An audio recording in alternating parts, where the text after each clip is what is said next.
नमस्कार। BPSC CDPO PT के class में एसन सिंह का अभिवादन स्वीकार करिए।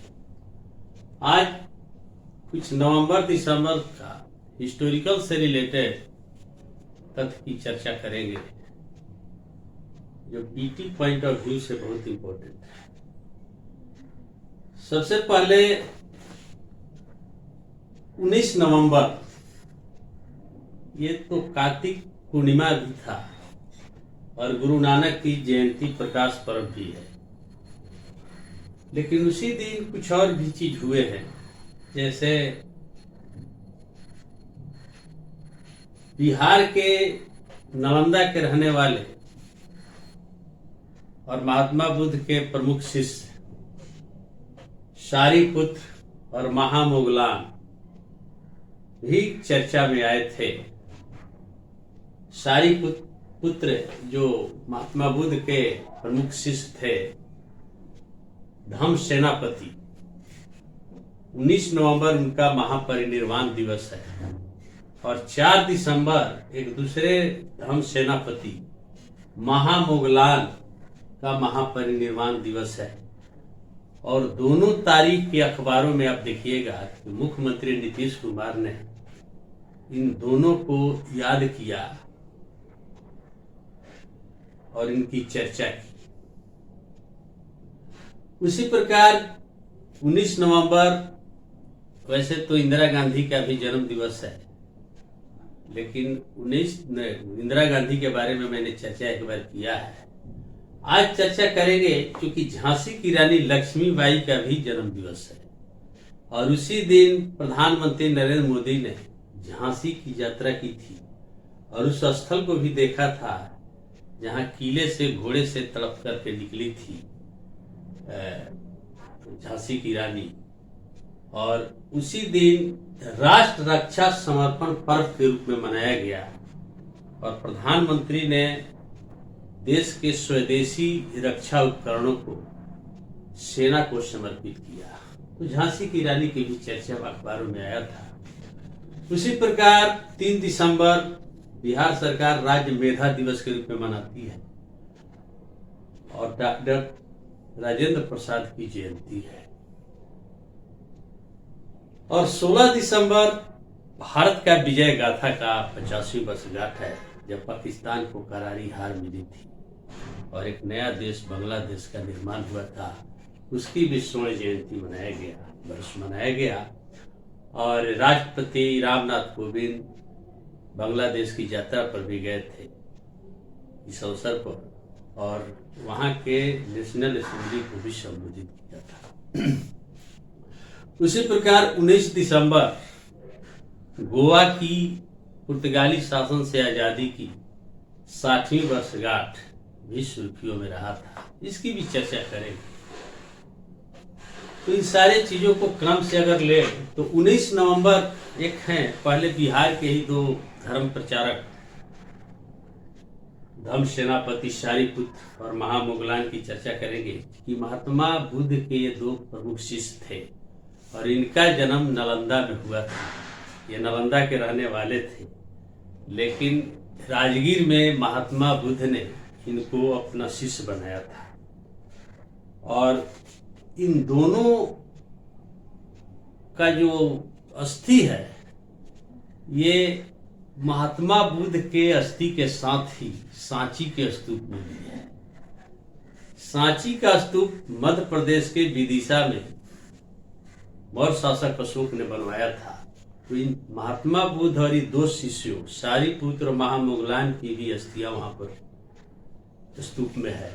और सांची स्तूप में 3 स्तूप है छोटे छोटे। सांची में एक बड़ा स्तूप जो है वह महात्मा बुद्ध की अस्थियों का है और 2 छोटे छोटे जो स्तूप है वह एक सारीपुत्र का है और एक महामोगलान का है।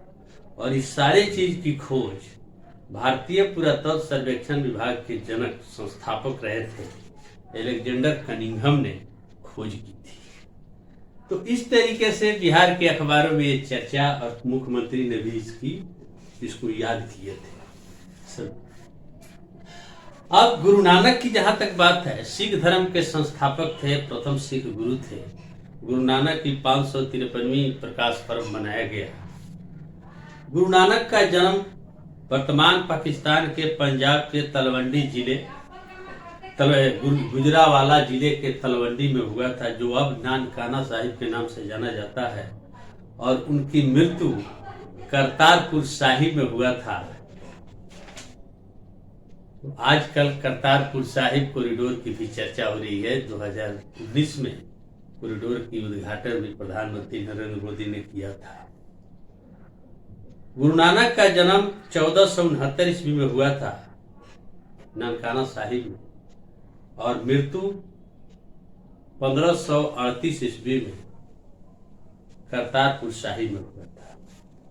उनकी माता का नाम तृप्ता देवी था, पिता का नाम कल्याण चंद्र उर्फ मेहता कालूराम, और पत्नी का नाम था सुलखनी देवी। वे एक ईश्वर की बात करते थे, एक ईश्वर की बात करते थे, एक ईश्वरवाद की बात करते थे। मूर्ति पूजा बहुदेववाद का विरोध किए थे। शुरू में वे दौलत खा लोधी के यहाँ नौकरी भी किए थे। बाद में वे सिख धर्म की स्थापना किए और पहले सिख गुरु बने। उनके शिष्यों में मर्दाना था, लेहना था और बाला इत्यादि शिष्य थे। 25 वर्षों तक वो बहुत सारी यात्राएं किए थे देश विदेश की, और यात्रा करने के बाद वे अब बिहार भी आए थे। अपने अंतिम समय वे करतारपुर में ही रहे और करतारपुर साहिब की स्थापना किए 1521 ईस्वी में, और वहीं पर एक दरबार साहिब गुरुद्वारा भी बनाए, और वहीं पर अंतिम समय में उनकी मृत्यु 1538 ईस्वी में हुई। लेकिन उसके पहले ही करतारपुर में ही अपने जो परम शिष्य था लेहना, तो 2 पुत्र के होने के बावजूद भी गुरु नानक ने लेहना को दूसरा सिख गुरु बनाया। इसी यात्रा के दौरान बिहार की ही यात्रा किए, राजगीर, पटना सब जगह गए थे। और बिहार में ही उन्होंने पटना के गाय घाट में सहभोज, याद रखिएगा ये बात कि गुरु नानक ने जो सहभोज छुआछूत को मिटाने के लिए लंगर प्रथा की शुरुआत की थी, वे बिहार में ही की थी, क्योंकि उन्होंने बिहार में ही छुआछूत अधिक देखा था। और गाय घाट में ही, पटना सिटी गाय घाट में ही सहभोज यानी लंगर प्रथा की शुरुआत की। बाद में तीसरे सिख गुरु जो हुए थे अमरदास, उन्होंने लंगर प्रथा को अनिवार्य कर दिया। गुरु नानक ने अपने 2 पुत्र होने के बावजूद भी लेहना को बनाए थे सिख गुरु, अंगद के नाम से बनाए थे। और इस प्रकार सिखों में 10 सिख गुरु हुए। अंतिम सिख गुरु गुरु गोविंद सिंह थे। पहले गुरु नानक थे, दूसरे अंगद थे, तीसरे अमरदास थे, चौथे रामदास थे। तो सिख गुरु रामदास ने ही गुरु पद की परंपरा को वंशानुगत बना दिए, यानी पुत्र को अपना उत्तराधिकारी घोषित किए। उनके पुत्र का नाम अर्जुन देव, उसके बाद सब पुत्र ही होते गए। तो गुरु अर्जुन देव के पुत्र थे हरगोविंद, और हरगोविंद के बारे में कहा जाता है कि वे पहली बार सिखों में सैन्य शिक्षा की शुरुआत की। 7वें गुरु हरिराय थे, 8वें गुरु हरिकृष्ण थे, 9वें गुरु तेग बहादुर, जो तेग बहादुर भी बिहार आए थे। और उनका पुत्र का जन्म, गुरु गोविंद सिंह का जन्म पटना सिटी में हुआ था, जो आज हरमंदिर साहिब के नाम से जाना जाता है। तो इस तरीके से बिहार में 3 गुरुओं का आना हुआ है, जिसमें गुरु नानक पहले थे, फिर 9वें गुरु आए थे तेग बहादुर, और फिर गुरु गोविंद सिंह का जो जन्म हुआ था प्रारंभिक 7 वर्ष पटना में ही रहे थे। और इस प्रकार सिखों के 5 प्रमुख तख्त अकाल तख्त हैं, जिसमें श्री अकाल तख्त साहिब अमृतसर में है, स्वर्ण मंदिर, हरमंदिर साहिब पटना में है, जो दुनिया दूसरा सबसे बड़ा हरमंदिर साहिब माना जाता है। केसगढ़ साहिब आनंदपुर साहिब है, श्री हजूर साहिब नांदेड़, जहां गुरु गोविंद सिंह की मृत्यु हुई थी, और एक है श्री दमदमा साहिब जो भटिंडा में है। इस प्रकार सिख गुरु नानक की भी चर्चा, प्रकाश उत्सव वर्ष की भी चर्चा हुई। अब तुरंत जनवरी में चर्चा होगी गुरु गोविंद सिंह, उसकी भी चर्चा करेंगे। इस तरीके से सिख गुरु की चर्चा हुई। तीसरे हैं झांसी, भी चर्चा में था, झांसी की रानी लक्ष्मीबाई की चर्चा। देखिए 19 नवंबर 1828 में वाराणसी जिले के भदैनी नामक नगर में लक्ष्मीबाई का जन्म हुआ था। बचपन का नाम था मणिकर्णिका, आज भी मणिकर्णिका घाट है बनारस में, उर्फ मनु। माता का नाम भागीरथी बाई, पिता का नाम मोरोपंत तांबे। मोरोपंत एक मराठी ब्राह्मण थे। पत्नी के मृत्यु के बाद वे बाजीराव पेशवा द्वितीय कानपुर बिठूर के पास चले गए, कानपुर के पास चले गए बिठूर में। वहीं मनु यानी मणिकर्णिका पेशवा पुत्रों के साथ पढ़ाई के साथ साथ घुड़सवारी भी करती थी और शस्त्रों की भी शिक्षा ली। 1842 में इनका विवाह जो है झांसी के राजा गंगाधर राव निवालकर के साथ हुआ और तब झांसी की रानी बनी। विवाह के बाद उनका नाम लक्ष्मीबाई रखा गया। 1851 में उनको एक पुत्र हुआ, लेकिन 4 माह के बाद जल्द ही उनकी पुत्र की मृत्यु हो गई।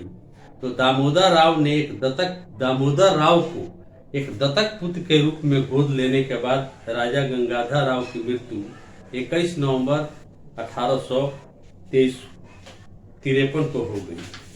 उसी समय अंग्रेज जो है भारत विजय पर निकले थे और डलहौजी जो है गवर्नर जनरल लॉर्ड डलहौजी ने गोद लेने की प्रथा की जो बात की कि मंजूरी लीजिए, गोद लिए हुए बच्चों दत्तक डॉक्ट्रिन ऑफ लेफ्ट बनाया था और उसी के आधार पर उसने झांसी को मिलाया था।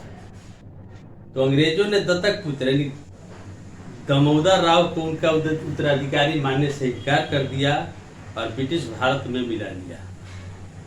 लेकिन ये झांसी की रानी ने क्या कहा कि मैं झांसी नहीं दूंगी, और इसी नारे के साथ 1857 के विद्रोह में सक्रिय भाग लिया और लड़ते हुए वीर गति को प्राप्त हुई 17 जून 1858।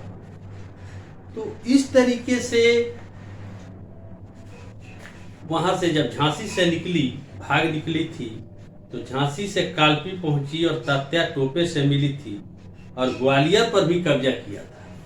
लेकिन पुनः ग्वालियर के किले को अंग्रेजों ने घेर लिया और ग्वालियर के किले में ही युद्ध करते हुए शहीद हुई थी। तो झांसी की रानी के जन्म दिवस पर ही प्रधानमंत्री नरेंद्र मोदी ने राष्ट्र रक्षा समर्पण पर्व मनाया। झांसी गए थे और इसके तहत रक्षा क्षेत्र में कई पहल के शुभारंभ किए और स्वदेशी रक्षा उपकरणों को सशस्त्र बलों के सेना प्रमुखों को समर्पित किया। उसके बाद 3 दिसंबर बिहार में मनाया जाता है राज्य मेधा दिवस। मांग हो रही है कि इसको राष्ट्रीय मेधा दिवस यानी नेशनल इंटेलिजेंस डे के रूप में मनाया जाए। तो ये डॉक्टर राजेंद्र प्रसाद मेधावी छात्र रहे थे अपने छात्र जीवन में, उन्हीं की जयंती पर मनाया जाता है। इनका जन्म बिहार के सारण जिले में जीरादेई में हुआ 3 दिसंबर 1884 एक कायस्थ परिवार में। मृत्यु पटना के सदाकत आश्रम में हुई थी 28 फरवरी 1963। और इस प्रकार उनका अंतिम संस्कार पटना बास घाट में हुआ था और उनके समाधि स्थल का नाम महाप्रयाण घाट यानी राजेंद्र घाट के नाम से भी जाना जाता है। पत्नी का नाम था राजवंशी देवी। 1935 में बंबई कांग्रेस के अध्यक्ष बने थे।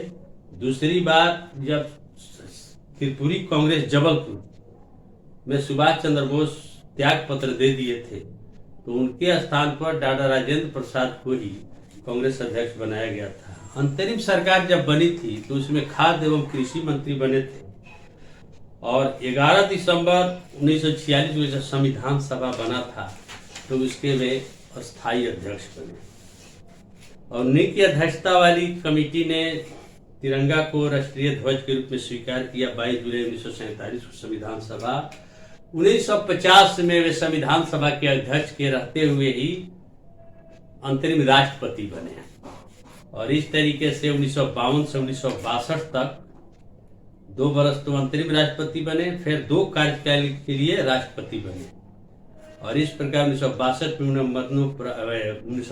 में उन्हें भारत रत्न दिया गया। उसके बाद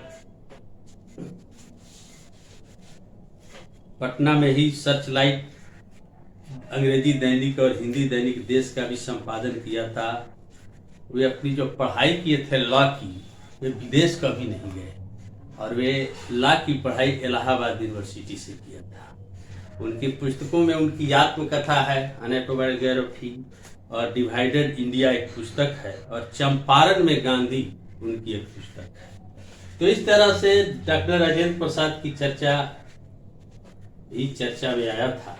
उसी प्रकार भारत पाकिस्तान का जो तीसरा युद्ध हुआ था 1971 में, उसकी बहुत सारे बातें हैं कि किस तरीके से 1947 के बाद पूर्वी पाकिस्तान और पश्चिमी पाकिस्तान के रूप में जो विभाजन हुआ था, लेकिन पश्चिमी पाकिस्तान ने जिस तरीके से पूर्वी पाकिस्तान पर कहर ढाया था, शोषण किया था, और भाषा का आंदोलन भी हुआ था, बंगला बनाम उर्दू, और 1947 के बाद पुनः 1971 में उसका विभाजन हो गया। शेख मुजीबुर रहमान के नेतृत्व में वहाँ एक बहुत बड़ा जन आंदोलन हुआ, और इस प्रकार उसका खामियाजा भारत को भी घुसपैठी के रूप में, शरणार्थी के रूप में भुगतना पड़ा था, और इसीलिए प्रधानमंत्री इंदिरा गांधी ने उसमें हस्तक्षेप किया था और पाकिस्तान का दो विभाजन हो गया। एक पूर्वी पाकिस्तान के रूप में 16 दिसंबर 1971 को, जो बांग्लादेश के नाम से जाना जाता है, और एक पश्चिमी पाकिस्तान जो आज का पाकिस्तान है।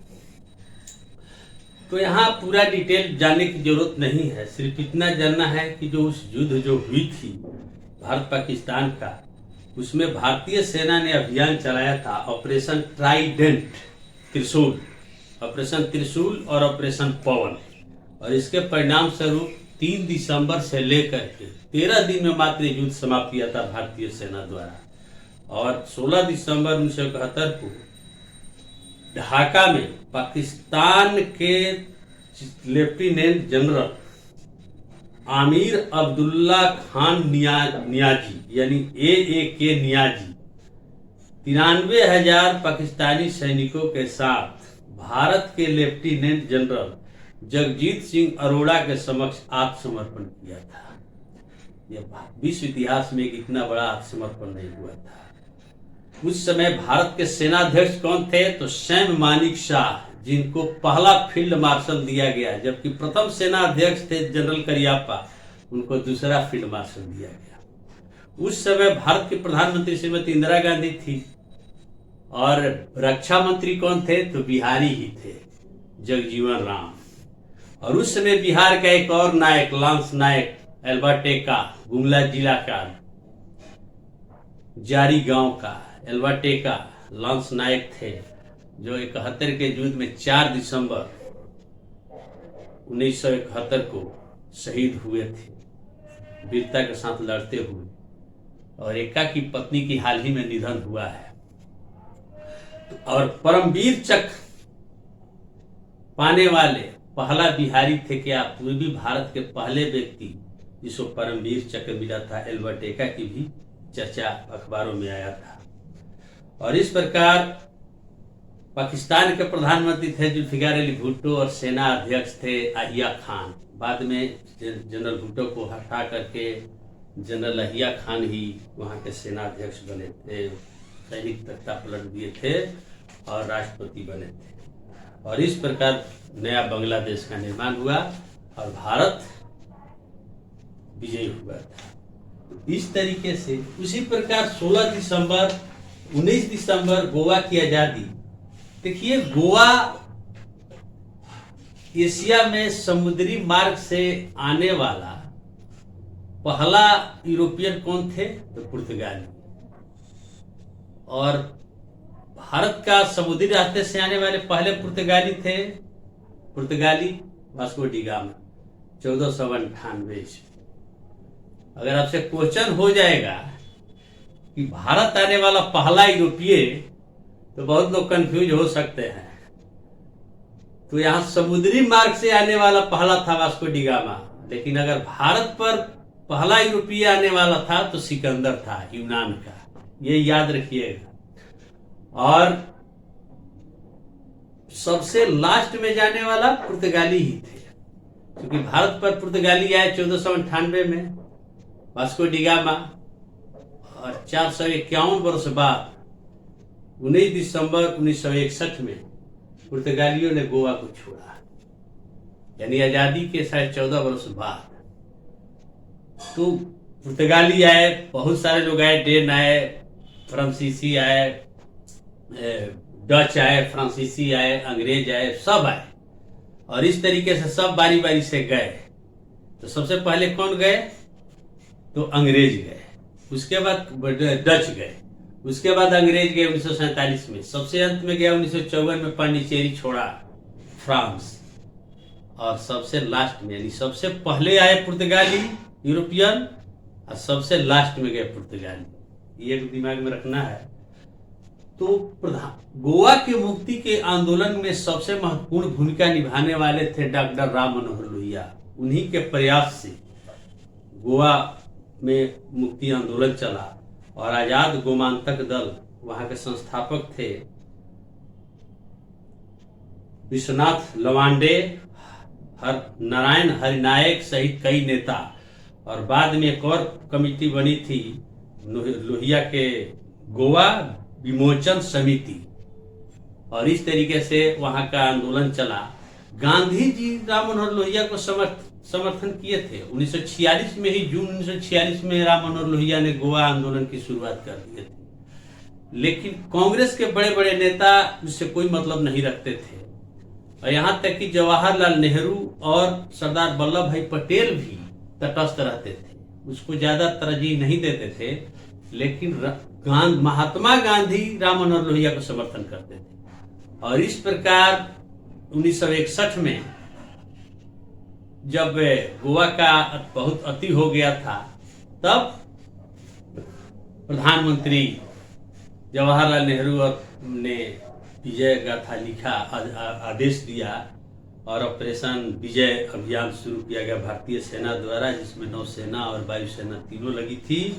और इस प्रकार वहां का अंतिम जो पुर्तगाली गवर्नर था मैनुअल एंटोनियो बसालो डिसिल्वा, जबकि वास्को डी गामा आया था 1498, लेकिन गोवा पर पुर्तगालियों का कब्जा कब हुआ? 1510 ईस्वी में, और छोड़ा 19 दिसंबर 1961 को। इस तरीके से अंतिम जो गवर्नर था बसालो डिसिल्वा, वह आत्मसमर्पण किया। भारतीय सेना के नेतृत्व किए थे केपी कैडेट के समक्ष, और उस समय रक्षा मंत्री थे बीके कृष्णमेनन, और इस तरीके से गोवा आजाद हो गया।